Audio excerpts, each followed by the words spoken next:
Well, my name's Tim. If we haven't met before, I'm the lead pastor here at Burnett. And let me just say again that it's our honor and privilege. We're glad that you decided to come and spend some time with us this evening.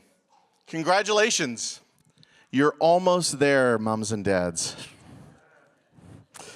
For many of us, this will be the last public thing we do for 36 hours. We are going to go back and kind of wrap up our formal celebrations here and then start with our families, making memories with the loved ones that we cherish so much. This Christmas, for me, is especially special because my mom and dad are here with us. They live on the other side of the country. They actually live in eastern Canada, which, so for you Westerners, is Nova Scotia. The country doesn't stop in Ontario. There's a whole bunch of other provinces over there that you need to be aware of. And so we don't get to see them at special holidays as often as we would like these days. We're looking forward to making new memories with my kids, with their grandparents, and tomorrow we're going to have all the family together for Christmas dinner. But I couldn't help this week thinking a little bit back on the memories that we made in our house, in our family, while mom and dad and I and my sister did our things together. And for some reason, I kept thinking back to days playing sports together.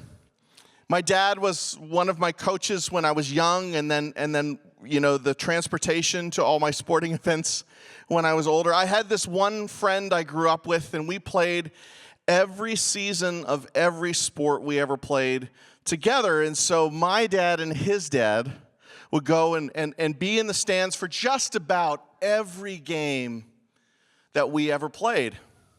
It was a little bit like playing in front of Statler and Waldorf. Do you guys know who Statler and Waldorf are? This is the Muppet Show, okay? You might not know their names because a lot of people don't, but they're the two old curmudgeon-y guys that sit up in the booth and heckle the rest of the Muppets while they try and put on the show, okay? That was a little bit of my experience. At least that's how I see it in my mind when I look back. And so my dad and his friend Dale and my buddy's dad, Dale, they would spend a lot of time saying a lot of things while they watched us play. And I think he's the reason why I have a bit of a two-sided relationship with fans and coaches in kids' sports. Because on the one hand, like father, like son, I am that guy who my wife doesn't want to go to sports with. Especially when the referees don't make the calls for my kids' teams that I think they should. And that's perfectly acceptable to me to do that. What isn't perfectly acceptable to me is the other parents who are yelling unhelpful things at their children while they play sports, okay? Things like, try harder, go get it, or my favorite one if you're a soccer parent, boot it. It just isn't actually helpful. It's like white noise, and it drives me a little bit crazy. And I became keenly aware of this when it was my turn to become a coach, which I got tricked into, by the way. Last year, my son was on a waiting list to play soccer with Ridge Meadows. And we got a call on a Friday night, and they said, we have really good news. Your son can play soccer this season. I was like, that's great. And they immediately followed up with, if you will coach the team. That was it. Like, no asking. It was like absolute blackmail. If you will coach the team, your son can play. And to be honest, I had been thinking about it already. So I said yes. And it wasn't until the next day when we showed up for our first game with no practice that I realized I had two assistant coaches helping me out, which was great because there were going to be times in the year when I couldn't make it. And I had a lot of fun coaching with Martin and Adam last year. But I realized in that first game that they were some of those coaches and parents that I didn't enjoy very much. And they would yell things constantly from the sidelines, like boot it, or go get it, or something equally unhelpful. So I knew I had to do something. Our second game together, it started again, and about 5 minutes into the game, I said, hey, guys, can we huddle up for a little bit? I said, I think that we need to agree on something together. I think we need to agree that there should only be one coach giving instructions during the game. And we shouldn't yell out things that the guys should already know.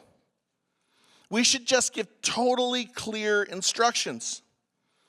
Otherwise, given time, our voices will become like white noise, and they won't listen to us at all. If it's something we should have taught them in practice, let's not tell them. Like, they should know before the game that they should go get the ball when they lose it. Okay, if they don't know that yet, it's our fault. If we're coaching well, we don't need to yell. And that's when I realized a really key truth. We're not any different. We all need a primary voice, one set of clear instructions that provide consistent advice on how we should grow and succeed. And we need that guidance before we need it, right? Like, it's not enough to get it after it's too late. So it needs to be something we work on regularly, just like practicing with our team. About now, it would be fair for you to be wondering, why are we talking about soccer? It's Christmas Eve. And here's the thing. See, every year, I have to come up with some new angle on this whole thing. Because you all know what I'm going to say before you show up, right? You all know that we're here for baby Jesus. He was born in a manger next to some stinky animals. And his mom and dad were there. And angels were a part of it. And the shepherds and the wise men. And you know all these things. And honestly, as the guy who has to tell the story every year, I need to remind myself, and I'm hoping to remind you, why we bother to go through the process year after year after year. And here's what I've come up with. I think this time of year, this day, and in fact the entire Advent season leading up to Christmas is like a bit of a practice session. Is this going to work for me? Awesome. I'm only going to do one because it'll take too long. We come together at this time of year to remind ourselves and be reminded of how we're supposed to be living, how we're supposed to be playing the great game of life. Because here's the thing, there are so many voices. There's so much noise competing for our attention and our affection. The world is like bad coaches constantly shouting unhelpful things at us, telling us what they think we should focus on, what they think we should care about. And it's like being on the field with 10 different coaches yelling at us from the sidelines. Some voices want us to give our lives to money for the sake of money, others to success or fame or family. And you know what the thing is? Each one of those things can be a good thing. But none of them, ultimately, when they become the focus of the human life, lead us as a people to the world we should be living in. And the Christmas story is important and unique because it reminds us that we need help. We need a voice. We need leadership. And it can't come just from us. See, every other worldview out there says that if we just try hard enough, we can achieve the other. We can become better. We can become more virtuous. Sometimes it even claims we can become divine, but Christianity tells a different story. The Christmas story tells us that the weight of the universe is not on our collective shoulders, but it's on Jesus' shoulders. We don't have to try to become God because God became one of us to show us and shoulder the burden that we could never carry.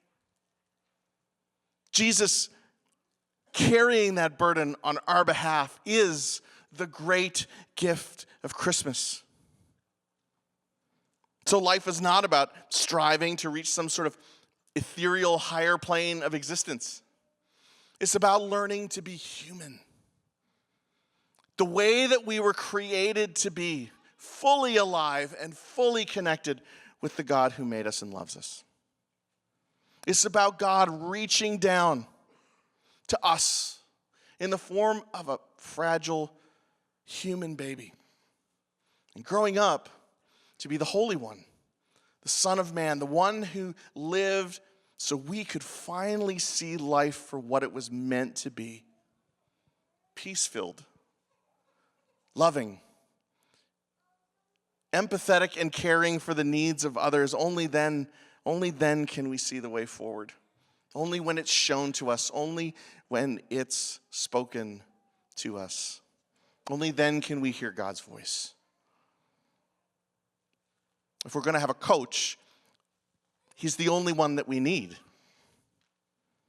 Because he came, played the game, got involved, and knows it better than the rest of us.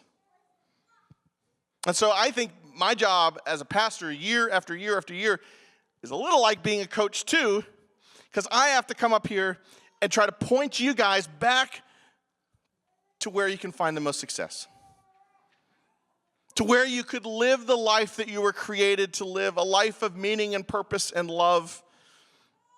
So every year, I try to find a new angle. Every year, I try my best to be as clever as I know how to be, to remind you of the same story because it's the one about the one that leads to true joy, peace, and life, which is what Jesus said, I am the way, the truth, and the life.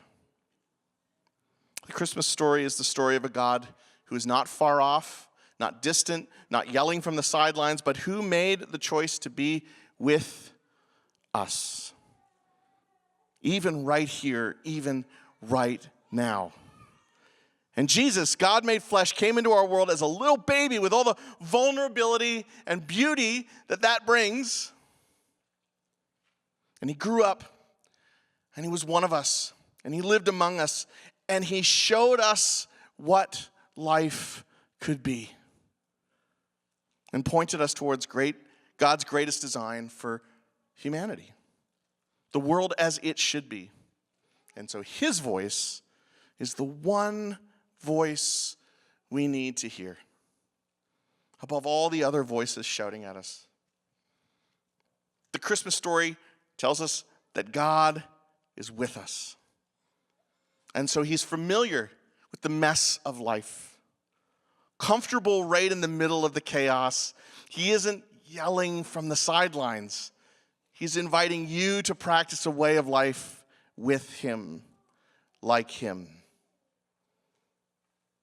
So as we gather tonight, remember, there's a lot of noise out there, but only one voice that you need to hear. One voice that changes everything, the voice of Jesus. I'm going to invite the band to come back. Well, I tell you that one of my most enduring memories of Christmas is Christmas Eve in our house. See, my dad was a pastor, and so we'd go to church, and just like my kids did tonight, they'd be like, how long do we have to stay here? When it was all over, we got to go home and take our scratchy church clothes off. And Dad would start a fire in our fireplace. And he would sit on the hearth of the fireplace.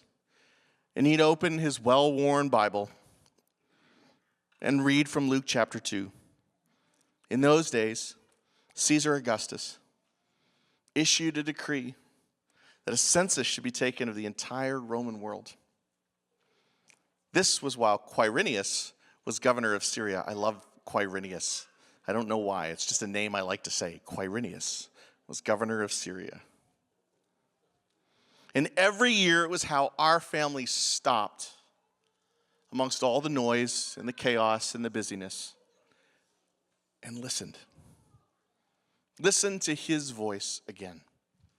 Not my dad's voice. No, the voice of the author. God's voice. And so I just want to encourage you. Look, lots of voices, lots of chaos, lots of things to do. In the next 36 hours, while you're hunkered away with your family, consider starting a new tradition. If you don't have a really solid tradition of how you stop and listen, start stopping and listening. That's why we keep telling the story year after year. To remember to listen.